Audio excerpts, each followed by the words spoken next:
L'épreuve qui décide de tout. As-tu déjà ressenti cette sensation étrange d'être bloqué, comme si rien ne progressait malgré tous tes efforts? Tu pries, tu jeûnes, tu invoques Allah, mais rien ne change. Peut-être que tu es à l'épreuve finale, celle qui décidera de ton avenir. Une épreuve non négociable, une épreuve que seul l'élu peut surmonter. Coran, Sourate Al-Baqarah, 286.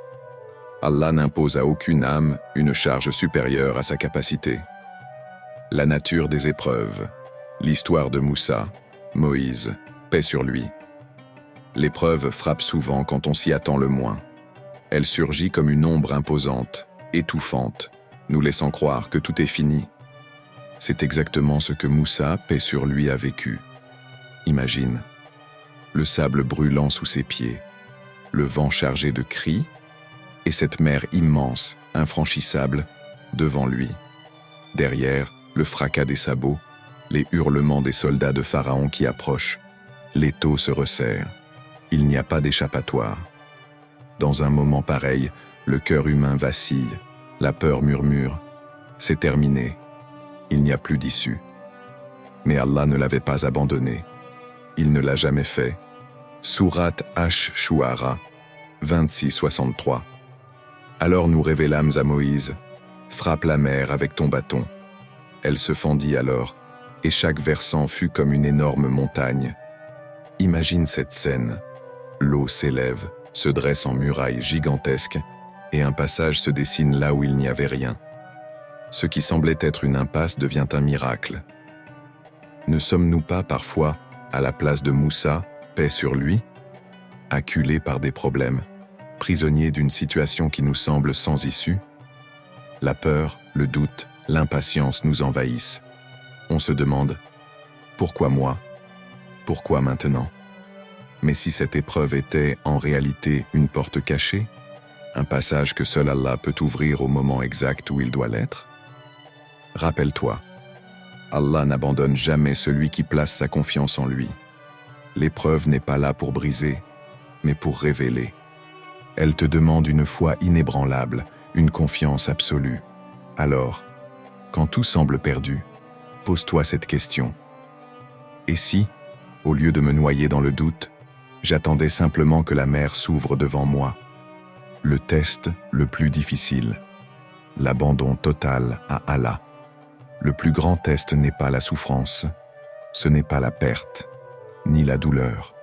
C'est cette voix intérieure, ce murmure profond qui te questionne. Vas-tu lui faire confiance? Vas-tu tout lui abandonner? Quand l'épreuve frappe, l'âme vacille. La peur s'infiltre, le doute s'installe. On veut comprendre, on veut contrôler. Mais parfois, le test ultime, c'est de lâcher prise. Non pas dans la résignation, mais dans la certitude. La certitude qu'Allah ne t'a jamais abandonné, qu'il est là, même quand tu ne comprends pas. Sourate Al-Anfal, 8-2. Les vrais croyants sont ceux dont le cœur frémit quand on mentionne Allah.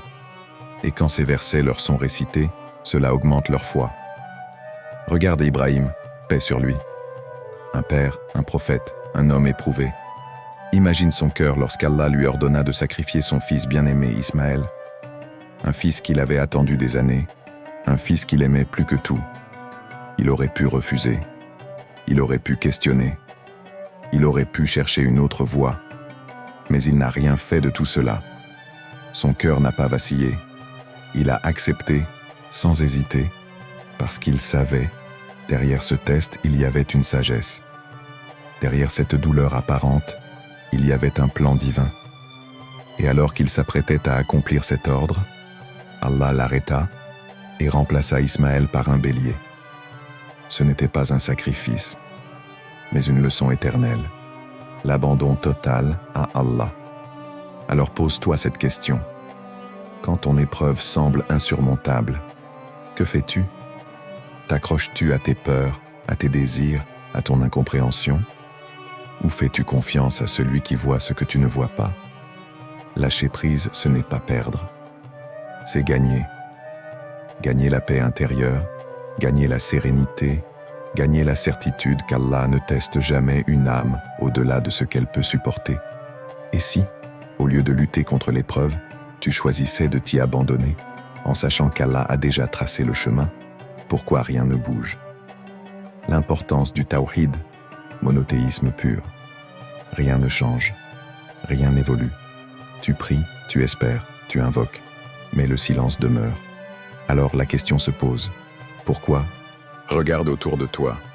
Le monde tourne, les jours passent, d'autres avancent. Et toi, tu restes figé dans l'attente. Peut-être que ce n'est pas l'univers qui est immobile, mais ton cœur qui est enfermé. Peut-être que la clé n'est ni dans tes actions ni dans tes efforts, mais dans ta connexion à Allah. Le tawhid, ce mot résonne, mais en as-tu vraiment saisi l'essence? Croire en Allah, ce n'est pas seulement prononcer son nom. Ce n'est pas juste prier mécaniquement, ni même lui demander dans les moments de détresse. C'est tout lui confier. C'est vider son cœur de toute dépendance aux illusions du monde et placer en lui un espoir sans faille. N'est-ce pas à Allah qu'appartient la religion pure? Sourate Az-Zumar 39.3. Peut-être que l'obstacle n'est pas à l'extérieur, mais bien en toi. As-tu vraiment fait de lui ton unique refuge? Ou bien ton cœur est-il divisé entre l'espoir en lui et la peur du lendemain? Entre la confiance et le doute? Le prophète Muhammad nous rappelle « Celui qui fait confiance à Allah, il lui suffit ». Sunan at-Tirmidhi. Lise bien ces mots, il lui suffit. Pas un peu, pas en partie, mais totalement. Et si ton seul problème, c'était ce manque de confiance absolue? Et si la porte s'ouvrait au moment même où tu lâches prise et que tu dis « Ya Allah, je te fais entièrement confiance ». Aujourd'hui, ose faire ce pas. Aujourd'hui, place ton cœur entre ses mains. Et regarde, tout bouger. L'élu est celui qui passe l'épreuve.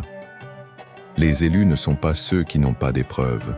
Les élus sont ceux qui les traversent avec patience, avec foi, avec amour pour leur Seigneur. Allah veut voir, vas-tu fléchir ou vas-tu lui faire confiance jusqu'au bout? Coran, Sourate Al-Baqarah 253. Ô vous qui avez cru, cherchez secours dans la patience et la prière, car Allah est avec ceux qui patientent. Appel à l'action. Si ce message t'a touché, partage-le. Peut-être qu'un frère ou une sœur a besoin d'entendre ces paroles aujourd'hui. Que la paix et la miséricorde d'Allah soient sur toi.